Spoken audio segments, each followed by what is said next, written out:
Hi, welcome to my attic collection, or my attic museum. I've been collecting military objects for about 45 years now, and I've displayed them in my attic, and here it is. So without further ado, here is my attic museum. So, firstly, here's my First World War section, and this will show, or you can see some of the helmets of the First World War, the iconic ones at least. You've got the Adrian one on the left, that's the French one, the Brodie helmet, and that is actually a Brodie helmet, in the middle, and the Stahlhelm German helmet on the right. Okay, right. What should we do? Let's have a discussion about them. The Brodie helmet is a 1915 one of the first ones to be produced. Was worn by Captain Francis Buckley, my great uncle, who fought on the Somme with the 7th Northumberland Fusiliers. And that is a picture of him. That's the man himself. Okay, he survived the war, fighting on the Somme and up to 1918. He brought back the Northumberland Fusiliers Brodie helmet, along with actually the German Stahlhelm helmet on the right. The one on the left, the Adrian one, I purchased a little while ago. Okay. So, what about the Brodie helmet? Brodie helmet, this is one of the first ones. It's got the rivets on the undercarriage of the helmet, and everything inside is original, even down to the asbestos little ring that is at the top that they used as protection. Okay, it was designed by John Leopold Brodie in 1915, hence it's called the Brodie helmet. Had lots of different names. One was the shrapnel helmet, one was the battle bowler, the Tommy helmet, the tin hat, and the Germans actually called it the Salatschüssel, which is the salad bowl. Oddly, I'm not quite sure where that came from, but anyway. This particular one was, as you can see, the motif on the front was worn by my uncle, or my great uncle, who was in the Northumberland Fusiliers, hence the NF. Okay, slightly to the left is the Adrian helmet.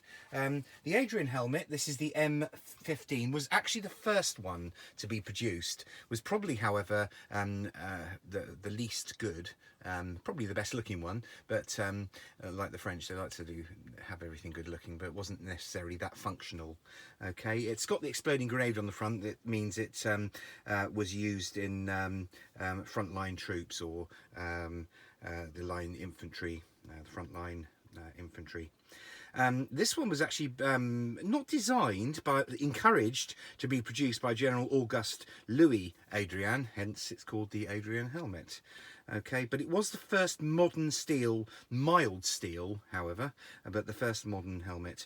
The French, prior to this, used to wear the cloth caps, the kepi, and underneath that they would actually sometimes produce a skull cap, which was a little metal cap underneath, and they realised that that actually produced a lot of protection for the frontline troops. So they eventually went for the full encased helmet. Okay. So not a lot else about that one. A lot of countries adopted all of them, to be fair. So on the right is the Stahlhelm. This is the German coal scuttle shaped one. This was actually produced or designed by Dr. Frederick Schwerd. I do hope I pronounced his name right, and please do let me know if I haven't, but his name's Schwerd. And that was in 1915, although to be fair, most of them didn't come out till about 1916. This was the more expensive one. It was quite expensive to produce. It was much higher quality, and probably altogether better helmet. The iconic German helmet, well, all the three of these are iconic, but the iconic German helmet was probably one of the best designs. A lot of countries did adopt it in the interwar years, but when it got to the end of the Second World War, no one wanted to be wearing a German helmet, or certainly not in Europe. A lot of the South American countries continued to, so that they didn't want to be seen to be friendly with the Nazi regime. Although that would have become defunct by that point. The Americans were very keen on the design to a point. Oddly, bizarrely, the Germans after the Second World War adopted the American style helmet, and the Americans were itching to use the Stahlhelm design, and do now. And in fact, it came in about the mid-80s, and in fact is known in the American forces as the Fritz. So it is the Fritz helmet, the German helmet. They felt it was long enough away from the war for them to be able to adopt it. Okay, Adolf Hitler was encouraged not to use the same design in the Second World War, and there were several designs made, but he was absolutely adamant that that Germanic look was all important for morale and what have you. So he kept it. Okay, so that's the Stahlhelm. So we've got the 3 iconic helmets there, as I keep telling you. I'm really into my helmets. Okay, prior to wearing this wonderful contraption, the Brodie helmet, British troops wore this, the cloth cap. Which was absolutely useless. Didn't give any protection at all, and as a consequence, you will see in a minute, I'll be going around some of my relatives who, unfortunately, some did survive and others didn't, and one of them didn't survive, was wearing one of those and was killed by shrapnel to the head. Okay, slightly to the left there, we've got a very bright, sorry, I'm going to come around here and cover it. Now you can see it. The Pickelhaube helmet, and that was what the Germans wore prior to the Stahlhelm, and that's another First World War Stahlhelm on the left.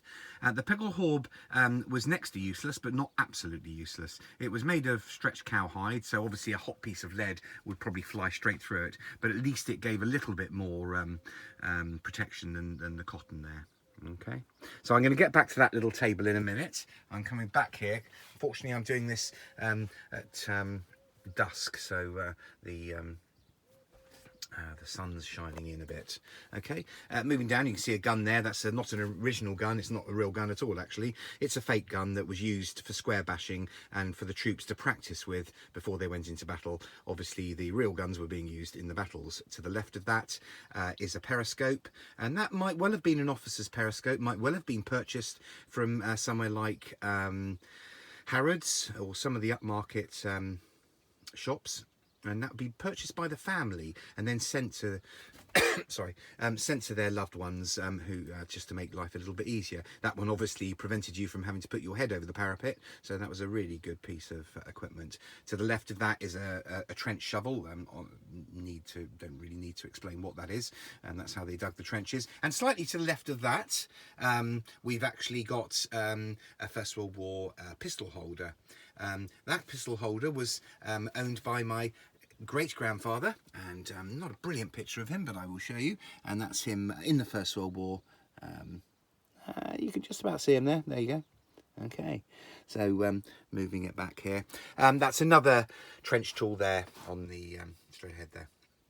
Okay, moving over to the famous tin. That's the chocolate tin. You can just see that there in between. That was produced by the Princess Mary in 1914. She was a 17-year-old daughter of King George V and Queen Mary, and that was for the troops in the Christmas of 1914, either produced giving them chocolate or tobacco or whatever, and so a lot of those were produced. Sadly, when people didn't survive, they received this, the family received this, and this is called the death penny, and that's a penny basically sent, about the size of your hand, sent to the family in memory of their loved ones. Okay, so so far we've got a good track record. Captain Francis Buckley survived, my great uncle, as did my great grandfather, and his name was John Norman Marshall. And over here, we can just have a look, is my Uncle Robin. That's my Uncle Robin. He also survived. He was a Chindit, and that's actually his hat. Which is interestingly a First World War hat. At the beginning of the Second World War, a lot of First World War uniforms were used. And just moving over here, we can actually see his uniform, which is the one in the middle there, and that's the one he was wearing in that picture. He also survived the war. Okay, slightly to the left of We've got a colonel in the British Army's uniform. You can see the OBE and the MC on there, and numerous campaign medals from the First and Second World War. A parade uniform there, that would he just wear on parade, and another colonel's uniform there, and another parade uniform in the background there. Okay, just to prove that I am in my attic. Okay, I'm just going to go over to the eaves now. Just looking down the stairs there. That's the stairs, so I am really in my attic. It is an attic museum. Here is my grandfather's mason's outfit, and that is a picture of my grandfather. Okay, he was a doctor on the Isle of Wight and was absolutely furious that he wasn't able to fight. He had rheumatic fever when he was younger, so had a slightly weak heart, although did live to the ripe old age of 86, so didn't do him too much harm. Okay, down here in the eaves we can just see a few uniforms, colonel's uniforms. There's a mess uniform in the back there, you can just about see. There's a baby's gas mask there in the middle. There's a brigadier general's uniform on the right there in the desert with the non-shiny buttons. We have a group captain's uniform there, and we have a captain in the British Royal Navy there, and that's he was one of the youngest captains in the Royal Navy during the war. Okay, so bringing ourselves back, what else have we got down here? Another survivor is Commander Cranston. He is my great-grandfather, and he was in the Royal Navy, as you can see, and he survived the war. Okay, and then just finally, with the ones that survived anyway, this is a picture of my grandfather, and he is second top row, second in from the left. Okay, so that's pretty much him. It's a bit blurred, but that shows my grandfather. So makes it sound like we've got a very military family, but unfortunately there were so many damn wars. Everybody was in the military. Okay, so we're going to go on to the German First World War section first. Okay, just having a look down here, we have a German soldier. He's a relation. That's Bernhard Huls. He is the great-great-great-grandfather to my grandson, Asher. He was born in Glusen in Bayern in Germany on the 11th of August 1881. He joined the German military in 1903 and served till 1905. He then moved to England, hence the English connection, and there's a picture of him right there as a waiter in London. And he stayed in England till 1914. Unfortunately, he was called up and served in the Bavarian regiments, and unfortunately was killed on the 2nd of November 1914 towards the end of the First Battle of Ypres. Not for one moment thinking he would be fighting the British, but unfortunately he was. So oddly, we have some other uncles who were fighting in similar battles, but on the other side, on the British side. Okay, so moving up, and we've still got the pickle horb that's got the slightly shiny bit, so I'm just going to come over here. Okay, Gott mit uns, okay, God with us. That's a First World War German belt that was given to me by Tony Richardson of Vancouver. Thank you, Tony. Interestingly, God with us, all the sides thought God was with them, so a little bit sad, really. That's another story altogether anyway. Slightly to the right of that is a bayonet, and that's the bayonet that Francis Buckley, my great uncle, bought back along with the German helmets on the Somme, and bought some playing cards that he found in the trench, and you can just see them underneath the belt, so he bought those back too. There's a German pair of binoculars that have seen better days, and the iconic Iron Cross. That's the First World War Iron Cross. Slightly to the left of that is a egg bomb. So what else have we got? We've got the Second World War section here. So, sorry, First World War again. Oh, I'm going mad here. Sorry, it's a little bit hot up here at the moment, so my brain's getting a bit frazzled. Okay. Where do we start? The Lost Boys. Okay. These are the Lost Boys. Those are three, easier for me to say uncles, but what do you say? Their actual father was my great uncle, so they would be second cousins or first cousins once removed.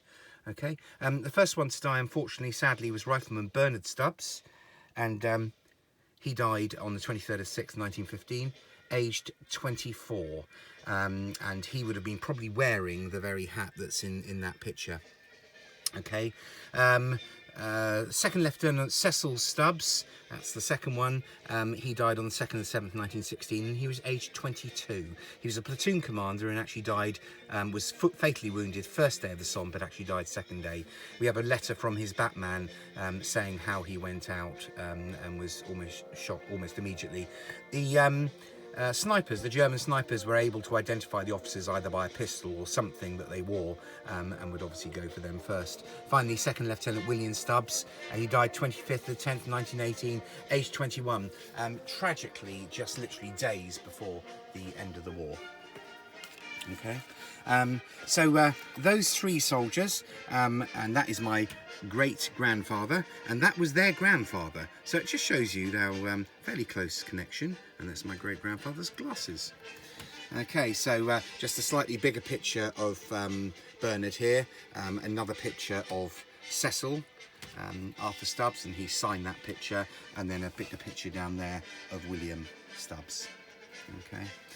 Again, we've got a death penalty there, just identifying when someone dies. Slightly to the back, behind there is a greatcoat. That was actually a Second World War greatcoat that was used at Arnhem, so really quite interesting. Okay, so that gives you a bit of an idea of a few of the artefacts that I have. We're just going to move into the last bit of the First World War now. Okay. So looking down here, first of all, there's an array of medals. There's the military cross there. There's the 1914-15 star, the 1914-18 medal, the Victory Medal, and Order of the Nile 4th class on the right there. Okay, citation there on the left, that talked sort of gives some information on how he won those awards. Okay. So, interestingly down here, there's a little bit of Zeppelin wire. It's only a tiny bit. You can just see there. So that's a Zeppelin. Now, Zeppelins were sent over, and there's a picture of one, to bomb the British mainland, and that was via the Germans. Okay, and this was a Zeppelin that was shot down. They weren't particularly effective, to be fair, but there you go. We have some First World War medals there, and First World War British Bible there. On the right there is actually, funnily enough, a Zeppelin whistle, says 1915 on it, and that was would have been used to warn villagers of the impending attack. Okay, we have another little brass chocolate or tobacco tin there.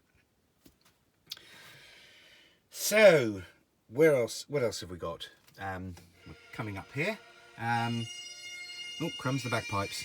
Okay, so we've got a little medal there. That's a medal that was struck by the Germans, commemorating the sinking of the Lusitania. You can just see the medal in there. Bit ghoulish. It was a passenger ship that came over from America. It was supposed to be civilian, although it now looks increasingly like it probably did have armaments on it, but the Germans sunk that. Slightly to the left there are a couple of badges, and there's All Quiet on the Western Front, the famous German book.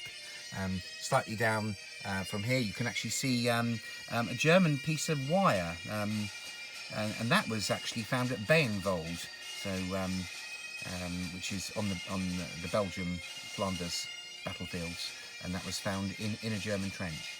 Okay, so we've got some First World War medals here. Okay, so up here a very interesting Victorian sword. That's an officer's sword. So just a bit before the First World War. Okay, we now have the Second World War page. All right, here we are. There's some Second World War medals. I won't go through all of them and bore you, but suffice to say, those are a lot of campaign medals. And just looking down here, very interestingly, there's Maud Pictor, who is actually the daughter of Francis Buckley of the Brodie helmet fame. That's my great aunt. Okay. Slightly to the left there is Lieutenant Commander's letter that he sent, and obviously the postmark has been cut out by the censors, and over it is his a mine sweeper gadget that ensured that the minesweepers didn't miss any mines when they didn't have radar. Okay, that's just quite an interesting one. Good luck, Nick. from Douglas Bader. Douglas Bader, or Group Captain Douglas Bader, was an RAF fighter ace. He's credited with 20 victories in the air. He was a double amputee, amazing chap, and lost his legs prior to the war, but was accepted back into the Royal Air Force and became one of their top aces. He was captured by the Germans and he was imprisoned in Colditz, but was released at the end of the war. And he sent me that just to wish me luck with my collection, which is very nice of him. He lived to not a bad old age. He lived up, I think, into his mid-70s and died in 1982. Okay. Here again, some badges. I know this might frustrate people who are really interested in cat badges, but I am, but it would take too long. Okay, just showing you a few bits and pieces. That's quite interesting. You can just about see through there. That is a rice paper map of Germany. So it meant that if you were actually caught, you could quickly eat the rice paper and they wouldn't know that you had a map, so it didn't allay any suspicion. Okay, so just looking at some of my helmets. That's the American style one with the American flag by it. To the left of that is a paratrooper's helmet. I don't think the AD Zorro is necessarily original, but it looks cool, doesn't it? But I don't know when that was put on. Okay, to the left of that is a Soviet helmet, and to the left of that is the final end of war British helmet. Okay, to the left of that is the typical Second World War British helmet, and slightly to the left there, can you just see the Australian cap?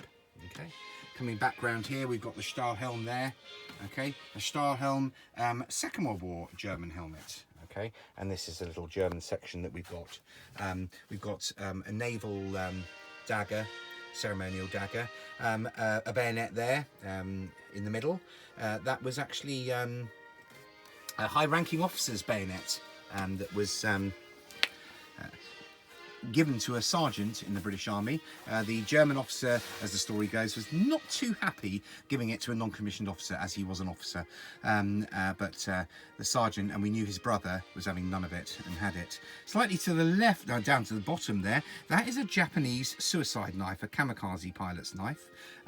Obviously not used, or if it was found very quickly. So that's a Japanese kamikaze pilot's. Just below, if you can see below them, there's Deutsche Bank, Bundesbank, and this is a Reich banknote. And these are the ones that they carried around in the wheelbarrows in the 30s when they were losing lots of hyperinflation. There's a German cap badge. That's actually a more modern one. Okay, just looking down here, we've got the landing light of a Messerschmitt 110, and below that is the bomb release mechanism of the same Messerschmitt. This was shot down in Dolzach on 27th of September 1940 by the Hurricane, and that is part of the Hurricane. The Messerschmitt actually also shot down the Hurricane whilst they were in attack, and the pilot sadly died of both planes. Okay, and just going back there, you can see some of the insides of some of the Second World War and First World War helmets, just giving you a bit of an idea. I've become a real raincoat over helmets at the moment. That is an actual replica. It's one of the only replicas I've got, that and the Picklehorn, but it just shows you what it would look like at the beginning of the war. Okay. So, what have we got? I just show you Hermann Sachs Coburg Gotha. That's a street act that I do. If you want to see it, you can YouTube Private Poundbury. And this is Private Poundbury. Oh, crumbs.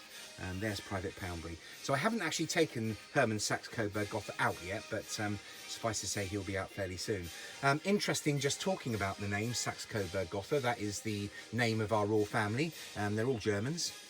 The Windsor sounded just so much more British, but they are actually the Sachs Coburg Gothas. And their friends and relatives, the Mountbattens, were actually the Battenbergs. So all of them very German. Okay, just out of interest, there's my action men. Okay, everyone should have one action man. I've got 10. Okay, so moving on to swiftly on to the little German section we've got here. That's just a German, the iconic German eagle and swastika with a Spanish Civil War medal there. Just moving downwards, we've got the Mother's Cross there, and that was the gilt one, produced in 1938 or presented in 1938, and that was for having 8 children. I think he deserved more than that for having 8 children, and a German armband there. Okay, moving down, we've got the merit medals there and a cap badge and another nasty Nazi swastika. Okay, moving downwards, and we have a little postcard that was taking the Mickey out of Adolf Hitler, and just down there there's some dud bullets, and to the left there is a Croatian naval squadron's badge. They were actually allied with the Germans, and a number of them fought on the Western Front. That was given to me by Mr. Florence of Carisbrooke on the Isle of Wight. As you probably noticed, we are an Isle of Wight family. Okay, so we've got Fred there, of course. He's very important. He's in a First World War corporal's greatcoat. With actually a Second World War, I really should change that, with a Second World War helmet and gas mask. Okay, so what else have we got? There is the basin of a little, well, it's a canvas basin for an officer, and below it, when that opens out, it opens out into a bath. So how fascinating is that? Now this really looks like a jumbled mess here. Honestly, I have got some sort of organisation, but this is the home front. Again, at the back you can see the warden's helmet. You can see to the right of the warden's helmet, you can see a baby's gas mask. The baby actually got almost into the whole thing there. Okay, slightly to the right is my grandfather's top hats, and there's a radio from the 1940s. Just below that is my mum's school hat. Slightly to the left of that we can see a gas mask box, and on top of that is my great-grandmother's hat pins. Okay, so we've got a few things there. Slightly to the left of that you can see that crumpled thing. That's actually a blind used in the war, one of the blackout blinds, and below that is a stirrup pump that helped you put out the flames. Okay, so a number of other things from my family there, and that's a kind of home section.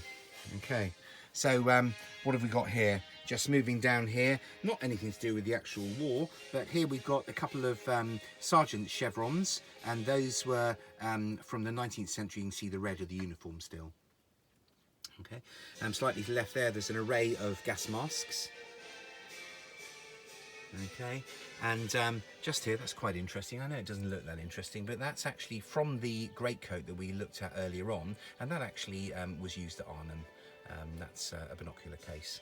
Here we've got a naval section, so there's some naval ratings and naval officers' hats, along with some RAF ones, and then a shipman's one there too. Just below there, you can actually see a silk map, which would have been sewn into the uniform, so that one you couldn't eat if you actually found yourself captured. Okay, so moving round to here, we've got British Army Colonel's hat, and there is a Royal Army Medical Corps uniform and hat there. So coming round here, this is another relative of my grandson's, and this is George Chapman Branbury. And I will just show you a picture of him. He was in the Royal Flying Corps. He wasn't actually a pilot, he was an air mechanic, but he also became a photographer, and was sadly killed on 31st of October 1917 in Abbeyleix, Belgium, when a shell actually unfortunately hit the photographic studio. So he actually managed to go up in a plane and survive. That's very sad. And moving up here, there's one of the viewfinders. That's my family one from the 1900s, and shows an excellent pictures in 3D. You can see the pictures there to the right. It works very well. Okay, so just moving around here to the eaves. I think we've seen most of this actually. So yeah, there's the naval captain. So nothing much else. A couple of old Edwardian. These are from boys. I did actually know the person that gave that to us, and that would have been a 3 or 4 year old boy would have worn those in the Edwardian times. Okay, so right, without further ado, I'm just going to give you a quick look at the rest of the museum. I'm not going to say anything else, and then I'm going to finish in about a minute or so.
Okay, so here we go. That's the end of my attic museum. I hope you enjoyed it. I'll finish off with Let Us Go Forward by that famous chap on the right there who you might just be able to see, Winston Churchill.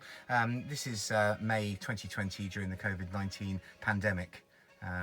So I've got an awful lot of time in my hands. Incidentally, the First World War finished with a massive pandemic, possibly far worse, and possibly even more people died in that than during the war.